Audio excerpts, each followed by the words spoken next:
හොඳයි ආයුබෝවන් සියලුම දෙනාටම ඔයගොල්ලෝ එකතු වෙලා ඉන්නේ Python සිංහල YouTube channel එකේ අපි කරන අලුත්ම වීඩියෝ සීරීස් එක. ඒක තමයි අපි HTML, CSS සහ PHP ගැන කරන වීඩියෝ සීරීස් එක. ඇතරම් මේක ගොඩක් කාලෙක ඉඳන් ළමයි ඉල්ලපු දෙයක්. මොකද අනිවාර්ය විභාගෙට මේ පාඩමෙන් අනිවාර්ය ප්‍රශ්නයක් එනවා ව්‍යුහගත සහ රචනා ප්‍රශ්නයක්. ඒක නිසා මේ පාඩම මම ඇතරම පහුගිය මාසක කාලයක් තුල වීඩියෝ ටික කරලා දැන් ඔන්න මම වීඩියෝ සෙට් එක කරලා ඉවරයි මේ වෙනකොට. මේ වීඩියෝ සීරීස් එකේ තියෙනවා වීඩියෝ 27ක් මේ වීඩියෝ එක හැර. හරි? ඒකෙන් ඇත්තටම වැඩි කොටසක් තියෙන්නේ HTML ගැන වීඩියෝ 18ක්. ඊට පස්සේ CSS සම්පූර්ණ තියරි පාර්ට් ටික ඔක්කොම එකතු කරලා තනි ලොකු වීඩියෝ එකක් හදලා තියෙනවා. ඊට පස්සේ PHP අපිට අලුත් දෙයක් හින්දා PHP බේසික් වල ඉඳන් වීඩියෝ 9කින් වගේ ඉවර කරගත්තා. උගන්වනවා ඔයගොල්ලන්ට PHP ගැන. හරි?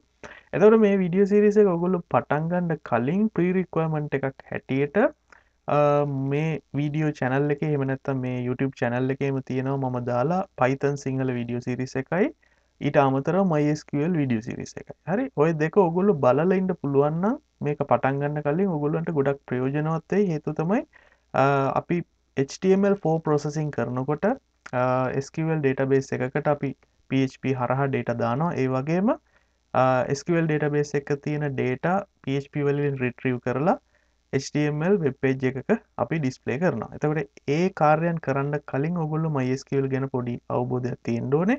ඒ වගේම PHP කියන්නේ server side scripting language එකක් නිසා ඔයගොල්ලන්ට Python වගේ programming language එකක ආభాෂය එහෙම නැත්නම් programming ගැන concept ඔයගොල්ලෝ ඉගෙනගෙන තියෙනවා නම් PHP ටිකක් කරන්න ලේසියි. මොකද දෙකම ටිකක් සමානව යන නිසා.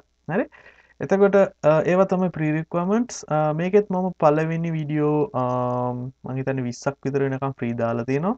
ඉතුරු ටික තමයි ඔයගොල්ලන්ට මිලදීලා ගන්න වෙන්නේ. මම හිතනවා ඔයගොල්ලන්ට මේක ගොඩක් ප්‍රයෝජනවත් වෙයි කියලා. විශේෂයෙන්ම අප උසස් පෙළ කරන ළමයින්ට. මොකද මේක උසස් පෙළ A level ICT සිලබස් එකත් එක්ක යන වීඩියෝ සීරීස් එකක් හින්දා.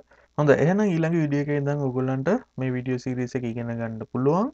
ඔයගොල්ලන්ට මොකක් හරි ගැටලුවක් හෝ ප්‍රශ්නයක් තියෙනවා නම් යම් වීඩියෝ එකක් සම්බන්ධව හෝ උගන්වපු කරුණක් සම්බන්ධව ඔයගොල්ලන්ට පුළුවන් ඊමේල් එකක් එවන්න pythonsinhala@gmail.com කියන ඊමේල් එකට. එහෙම නැත්නම් ඒ අදාළ වීඩියෝ එක යටින් කමෙන්ට් එකක් දාන්න. එතකොට ඒක බලන කෙනෙක්ට උනත් ඒ වැරද්ද නිවැරදි කරගන්න අවස්ථාව ලැබෙන නිසා. එහෙනම් මම ඔයගොල්ලන්ගේ සියලුම විභාග කටයුතු වලට සුබ පතනවා. ඒ වගේම මේ වීඩියෝ සීරීස් එකත් එක්ක එකතු වෙන ඔක්කොටම බොහොම ස්තුතියි.